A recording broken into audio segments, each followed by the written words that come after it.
Hello students, welcome back to my channel. Students, मेरे channel अंदर जिश में आप सबका एक बार फिर से हार्दिक स्वागत है। जैसे कि आपको पता है स्टूडेंट्स, मैं आप सबके लिए थ्योरी नोट्स लेकर आती हूँ जिसमें हमने अपनी पॉलिटिकल साइंस की प्रिपरेशन स्टार्ट करी हुई है। जो कि ये वाले लेक्चर स्टूडेंट आपको पता है कि हमारे पंजाब टेट और मास्टर कैडर के लिए स्पेशली हैं। वैसे तो मैं जो आपको जो नोट्स दे रही हूँ या जिस तरीके से करवा रही हूँ या जितना भी मटेरियल दे रही हूँ, एक्चुअल में ये सारा ही हाई लेवल के एग्ज़ाम्स के लिए है। तो क्योंकि मेरा ये मानना है कि अगर आप हाई लेवल एग्ज़ाम की प्रेपरेशन देखोगे तभी आप जो मीडियम लेवल के एग्ज़ाम होंगे, लाइक पंजाब टेट हो गया, मास्टर कैडर हो गया, तो वो इजीली क्रैक हो जाते हैं। क्योंकि अगर हम प्रेपरेशन बिल्कुल मीडियम लेवल की ही करें या फिर लिटिल बिट ही करेंगे या पॉइंट टू पॉइंट करेंगे तो फिर थोड़ी सी दिक्कत हो जाती है। इसीलिए मैं जो आपको ये थ्योरी नोट्स देती हूँ या जिस भी ये सारे के सारे जो कि रिटन मेरे नोट्स भी थे, जो कि मैंने हिस्ट्री में क्लियर करवाए थे, और जिन बुक्स से मैंने प्रेफर किया था पंजाब टेट के लिए या सी टेट के लिए, ये सारे करके मैंने ये दोनों टेट जो है क्लियर किए। वो सारा का सारा मटेरियल मैं आपको प्रोवाइड करवा रही हूँ ताकि आप भी इजीली फर्स्ट अटेम्प्ट में ही वो चीज़ें क्लियर कर पाएँ। ठीक है। तो स्टूडेंट्स की मैं ये चीज़ भी ऑब्ज़र्व करती हूँ कि स्टूडेंट्स देख तो रहे हैं वीडियो, बट कुछ ऐसे हैं जिनको शेयर भी नहीं करते वीडियो को। और स्टूडेंट्स को भी इस चैनल के साथ जोड़िए। तो क्योंकि देखो, आपको पता है कि बाकी क्लासेस की तरह मैंने ये बिल्कुल नहीं कंटेंट रखा कि मैं जो थ्योरी लेक्चर्स हैं या डीपली कंटेंट है वो सिर्फ पेड ग्रुप्स में ही दूंगी। पेड ग्रुप मेरा कोई भी नहीं चलता, बिकॉज ऑफ मैं पेड अपने नोट्स देती ही नहीं। ये सारे के सारे मैंने चैनल पे फ्री कोर्स रखे हुए हैं। सिर्फ एक ही चीज़ मांगती हूँ आपसे कि चैनल को ज़्यादा से ज़्यादा शेयर करिए, और एटलीस्ट जिन्होंने सब्सक्राइब नहीं किया है और चैनल देख रहे हैं, वीडियोस देख रहे हैं, प्लीज़ चैनल को सब्सक्राइब ज़रूर करें और एटलीस्ट एक लाइक तो कर दीजिए करिए, ताकि मुझे भी ये चीज़ हो कि इंस्पिरेशन मिलती है कि आपको ये जो वीडियोस है, ये जो स्टडी मटेरियल है वो अच्छा लग रहा है। ठीक है। जितना ज़्यादा ये ग्रो होता जाएगा चैनल, उतना ही ज़्यादा और स्टडी मटेरियल मैं प्रोवाइड करती जाऊंगी। वैसे तो ये तो मेरी रिस्पॉन्सिबिलिटी है कि आपको मैं ज़्यादा से ज़्यादा मटेरियल प्रोवाइड करूं, ताकि जैसे आपको पता है पंजाब टेट की भी डेट आ चुकी है। आई थिंक सो मई में है एग्ज़ाम। तो उससे पहले पहले मेरी पूरी कोशिश है कि आपका ये थ्योरी नोट्स हैं वो एटलीस्ट डन होनी चाहिए।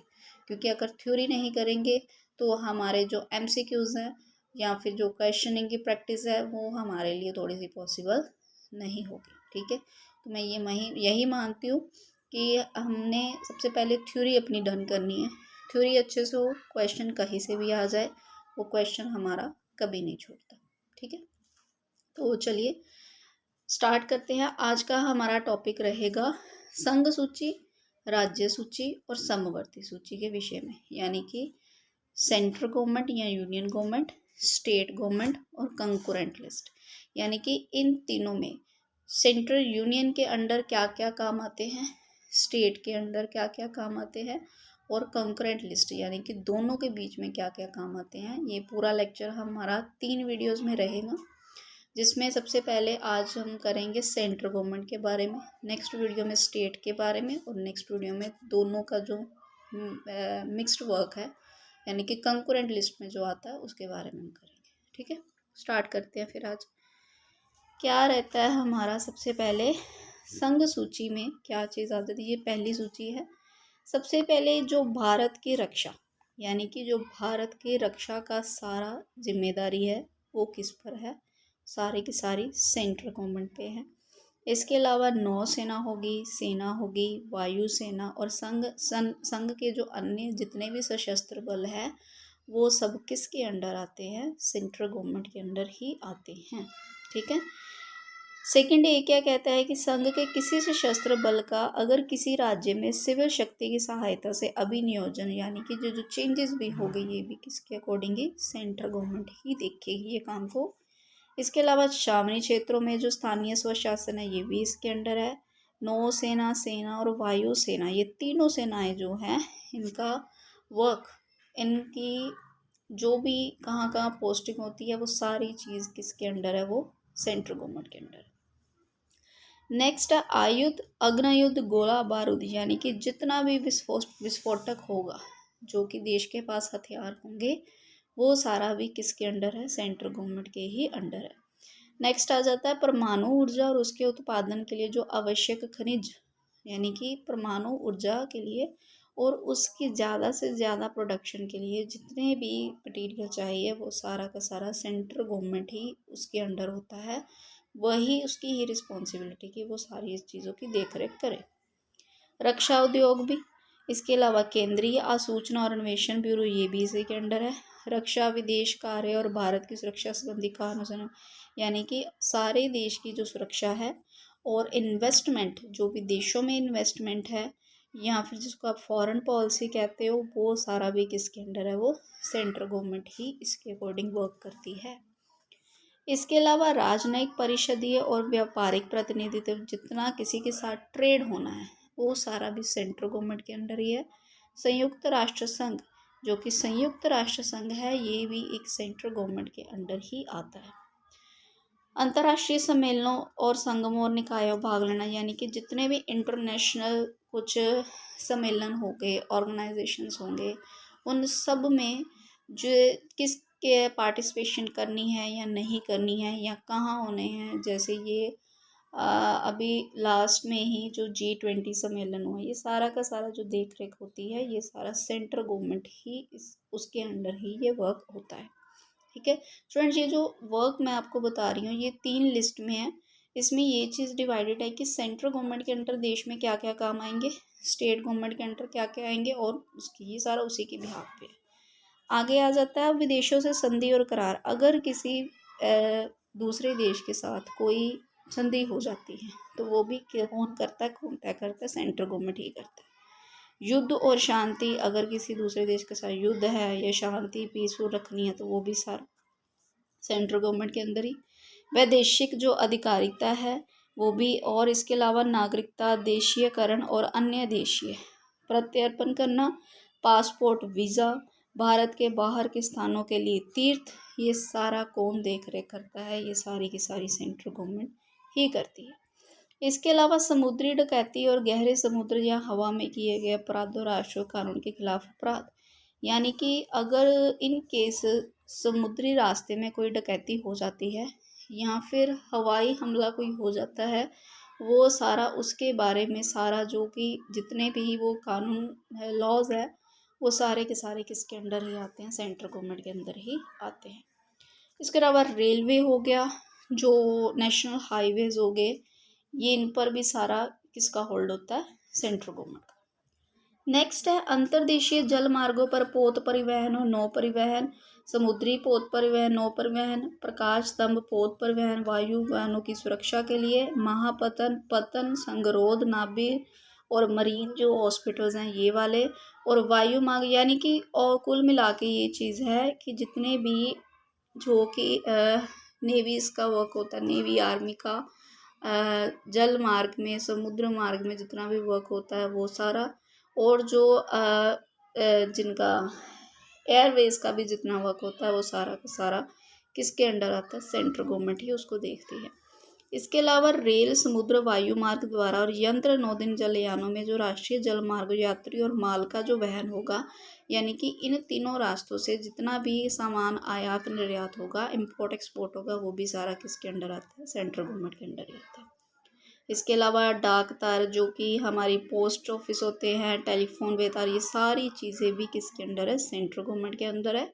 संघ की जो संपत्ति और उससे राजस्व, किंतु किसी राज्य में स्थित संपत्ति के संबंध में वहां तक के सिवाय जहां तक संसद विधि उत्पन्न कर राज्य के विधान अधीन रहते हुए लोप हो गया। देशी राज्यों के जो शासकों की संपदा के लिए प्रतिपाल्य अधिकरण, ये भी इसी के अंडर है। संघ का लोक ऋण, सेंटर का, यानी कि जितना भी टैक्स है वो भी, और करेंसी होगी, देश की करेंसी, कितने सिक्के का निर्माण करना है, वैध निविदा, 37 विदेशी मुद्रा, ये सारी चीज़ें किसके अंडर है? सेंट्रल गवर्नमेंट के अंडर ही आते हैं।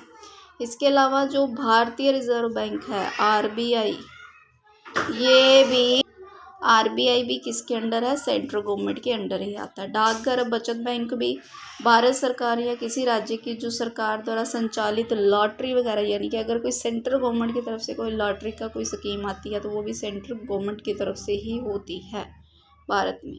विदेशों के साथ जो कि जितना भी व्यापार होगा, ट्रेड होगा या वाणिज्य होगा, वो भी सेंट्रल गवर्नमेंट तय करती है।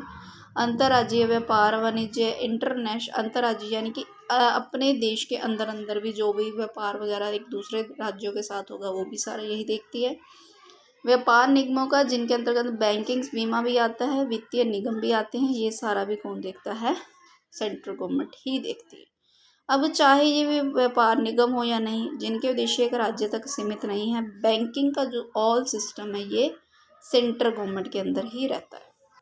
नेक्स्ट आ जाता है विनिमय पत्र हो गए, चेक, वचन पत्र, ये भी सारा, बीमा, स्टॉक एक्सचेंज और वायदा बाजार, पेटेंट, आविष्कार और डिज़ाइंस, ये सारा कुछ कौन देखता है? ये सेंट्रल गवर्नमेंट ही देखती है। इसके अलावा बाटो मापों के मानक नियत करना, भारत से बाहर निर्यात किए जाने वाले एक दूसरा जो परिवहन, क्वालिटी, यानी कि जो सामान भारत से बाहर जा रहा है या एक राज्य से दूसरे राज्य में आ रहा है उसकी जो क्वालिटी होगी वो भी कौन देखेगी? सेंट्रल गवर्नमेंट ही देखेगी। इसके अलावा है वे उद्योग जिनके संबंध में संसद ने विधि द्वारा घोषणा की है, उन पर संघ का जो नियंत्रण है लोकहित में समीचीन है। तेल क्षेत्र और खनिज तेल संपत्ति स्रोत, पेट्रोलियम, ये सारा कुछ ये भी किसके अंडर है? सेंट्रल गवर्नमेंट के अंदर ही आता है। जो कि खानों का विनिमय होता है, जो माइंस होती है वो भी सारा सेंट्रल गवर्नमेंट के अंडर ही होता है। खानों और तेल क्षेत्रों के जो कि लेबर होती है और उनकी सुरक्षा का भी जो विनिमय होता है ये सारा का सारा सेंट्रल गवर्नमेंट ही देखती है। इंटरनेशनल जो नदियाँ होती है, नदी दोनों का जो विनिमय और विकास होता है, और राज्य क्षेत्रीय सागर खंड से परे जो मछली पकड़ना, यानी कि राज्य क्षेत्रीय सागर खंड यानी कि जो राज्य से बाहर क्षेत्र के जो मछली वगैरह पकड़ी जाती हैं वो भी सारा किसके अंडर ही आती है? सेंट्रल गवर्नमेंट के अंडर ही देखती है इस चीज़ को। संघ के अभी नमक का यानी कि जो कि समुद्री मार्ग नमक का भी विनिर्माण होता है वो भी, और इसके अलावा अफीम की खेती उसका भी विनिर्माण या उसको निर्यात करने के लिए कहाँ पर क्या विक्रय रहेगा, क्या टैक्स लगेंगे, वो सब कुछ सेंट्रल गवर्नमेंट के हाथ में ही रहता है। प्रदर्शन के लिए जो चलचित्र फिल्में की मंजूरी, यानी कि जो फिल्में चलती हैं बॉलीवुड की जितने भी फिल्में होती हैं उसके लिए जो मंजूरी होती है वो सेंट्रल गवर्नमेंट ही प्रोवाइड करती है। संघ के कर्मचारियों से संबंधित औद्योगिक विभाग, राष्ट्रीय पुस्तकालय, भारतीय संग्रहालय, इंपीरियल युद्ध संग्रहालय, ये सारे के जितने स्मारक वगैरह हैं ये सब का इनका जो एक राष्ट्रीय महत्व कितना है वो घोषित करने की जो संस्था है वो सारा सेंट्रल गवर्नमेंट ही इसको देखती है। इसके अलावा बनारस हिंदू यूनिवर्सिटी, अलीगढ़ मुस्लिम यूनिवर्सिटी, दिल्ली यूनिवर्सिटी, इन नामों से ज्ञात संस्थाएं जो है राष्ट्रीय महत्व की घोषित कोई अन्य संस्था, यानी कि इनके अलावा अगर कोई ऐसा यूनिवर्सिटी जो लीगल मानी जाती है वो सेंट्रल गवर्नमेंट के अकॉर्डिंग ही एफिलेटेड उसको मिलती है। इसके अलावा है राष्ट्रीय महत्व वैज्ञानिक तकनीकी शिक्षा संस्थाएं, प्रशिक्षण, अनुसंधान, अपराध का पता लगाने के लिए संघ की जो एजेंसियां और संस्थाएं हैं, उच्चतर शिक्षा और अनुसंधान से वैज्ञानिक तकनीकी समन्वय और अवधारण, यानी कि हायर एजुकेशन का भी जो सारा उदाहरण रहेगा वो सेंट्रल गवर्नमेंट के अंडर ही आता है। इसके अलावा राष्ट्रीय महत्व के घोषित जो हैं प्राचीन और ऐतिहासिक स्मारक, यानी कि राष्ट्रीय महत्व के लिए जो घोषित किए गए हैं प्राचीन या स्मारक जो कि स्मारक है वो भी सारा सेंट्रल गवर्नमेंट के अकॉर्डिंग ही होते हैं कि ये हमारे नेशनल स्मारक है, ये ऐसे करके कुछ जो एफिलेटेड होती है वो सेंट्रल गवर्नमेंट ही तय करती है। इसके अलावा आ जाता है भारतीय सर्वेक्षण, भारतीय भूवैज्ञानिक, वनस्पति विज्ञान, ये सारा भी। जनगणना यानी कि जो सेंसस होती है ये सेंट्रल गवर्नमेंट के अंडर ही दायरे में रहकर होती है। संघ लोक सेवाएं जो अखिल भारतीय सेवाएं, संघ लोक सेवा, यूपीएससी वगैरह, ये सारी की सारी सेंट्रल पोस्ट ही हैं। और इसके अलावा संघ की जो पेंशनें क्या रहेंगी वो भी सेंट्रल गवर्नमेंट ही तय करती है। संसद के लिए, राज्यों के विधानमंडलों के लिए, राष्ट्रपति, उपराष्ट्रपति, इनका पद का निर्वाचन आयोग, यानी कि इनके लिए जो इलेक्शन आयोग होगा वो भी सेंट्रल गवर्नमेंट ही तय करती है। संसद सदस्यों के राज्यसभा के सभापति के कौन हो गए, उपसभापति और लोकसभा के अध्यक्ष उपाध्यक्ष के, इन सब के जो वेतन और भत्ते हैं ये भी सेंट्रल गवर्नमेंट ही तय करती है। इसके बाद आ जाता है ये संसद के प्रत्येक सदन की जो शक्तियाँ विशेष अधिकार, ये सारा का सारा यूनियन लिस्ट यानी कि सेंट्रल लिस्ट के अंदर ही आता है। ये सारी लिस्ट के अंदर बात हो रही है। इसके अलावा राष्ट्रपति का वेतन, जो सेवा शर्तें, कैबिनेट के मंत्री, ये सारी चीज़ें ही सेंट्रल लिस्ट में हैं। और संघ के राज्यों के लेखाओं की संप्रेक्षा, उच्चतम न्यायालय का गठन, संगठन, अधिकारिका शक्तियाँ, किसी उच्च न्यायालय की अधिकारिता, किसी संघ राज्य क्षेत्र का विस्तार, ये सारे काम किसके अंडर आते हैं, ये यूनियन लिस्ट के अंडर ही आते हैं। नेक्स्ट है किसी राज्य के पुलिस बल के जो सदस्यों की शक्तियाँ होती है, अधिकारिता का उस राज्य के बाहर किसी क्षेत्र का विस्तारण, अंतर्राज्यीय प्रव्रजन, अंतर्राज्यीय करतें, कृषि आय के भिन्न आय पर कर, सीमा शुल्क जिसके अंतर्गत निर्यात शुल्क है, ये सारे के सारे सेंट्रल लिस्ट में ही है यानी कि यूनियन लिस्ट में है। आगे है भारत में विनिर्माण और उत्पादित निम्न वस्तुओं का जो उत्पादन शुल्क, ये सारे काम भी यूनियन लिस्ट में ही आते हैं। निगम कर हो गया, व्यष्टि और कंपनियों की आस्ती होने के कृषि भूमि नहीं है, ये सारे की सारी कितनी पूंजी लगेगी, ये वाले टैक्सेस हो गए, कृषि भूमि पर इतने टैक्स लगेंगे, ये सारे ऑल जो वर्क है ये सेंट्रल यूनियन लिस्ट में ही आते हैं। नेक्स्ट आ गया रेल, समुद्र और वायु मार्ग द्वारा ले जाए जाने वाले, यानी कि इन तीनों मार्ग से कितना माल जाएगा, यात्रियों पर सीमा कर यानी कि जितना टैक्स लगेगा, वो सारे के टैक्सेस जो होते हैं यूनियन लिस्ट में है। स्टॉक एक्सचेंज, वायदा बाजार, ये सब भी, विनिमय पत्रों, चेकों, वचन पत्रों, प्रति बीमा पॉलिसीज जो होती हैं, ये सारी की सारी यूनियन लिस्ट में है। लोप हो गए, समाचार पत्रों के भिन्न माल के क्रय विक्रय, यानी कि कितने समाचार पत्रों के और भी जो मटेरियल है कितना खरीदा जाए, कितना बेचा जाए, ये भी माल के प्रेषण पर उस दशा में जिससे ऐसा प्रवेश अंतराधि, ये भी सारा। और जो है इस सूची में विषयों में से किसी विषय से संबंधित विधियों के विरुद्ध अपराध, अगर क्या है इस सूची में अगर जितने भी विषय मैंने आपको बताए हैं, अगर इन विषयों के अगेंस्ट कोई वर्क होता है तो वो भी अपराध है या नहीं है, ये सारा का सारा यूनियन लिस्ट में ही काउंटेबल होगा। आगे है उच्च न्यायालय के भिन्न सभी न्यायालयों की इस सूची विषयों में किसी विषय के संबंध में अधिकारिता है या शक्तियाँ, ये सारा का सारा यूनियन लिस्ट में है। इस सूची के विषयों में से किसी विषय के संबंध में जो फीस, किंतु इसके अंतर्गत किसी न्यायालय में ली जाने वाली जो फीस नहीं है वो भी, और कोई अन्य विषय जो सूची 2 या सूची 3 में प्रगणित नहीं है, इसके अंदर कोई भी ऐसा कर्म सूची में सूची का लिखित नहीं है। ये सारा कुछ जितनी भी आज मैंने आपको चीज़ें बताई, ये सारा का सारा हमारा यूनियन लिस्ट का वर्क है, यानी कि सेंट्रल गवर्नमेंट के अंडर ही ये चीज़ आती है। ठीक है, तो वीडियो बच्चे आज की हमने ये सारा संघ सूची जो थी, यूनियन लिस्ट थी, उसके बारे में हमने डिटेल से करा। तो अगर आपको वीडियो अच्छी लगी है तो प्लीज़ चैनल को लाइक, शेयर, सब्सक्राइब ज़रूर करें। कल की वीडियो में मैं आपको करवाऊंगी राज्य सूची, यानी कि जो स्टेट सूची के अंदर आता है, स्टेट लिस्ट के अंदर आता है, उसके बारे में हम डिटेल में करेंगे। तो मिलते हैं नेक्स्ट वीडियो में, बाय बाय।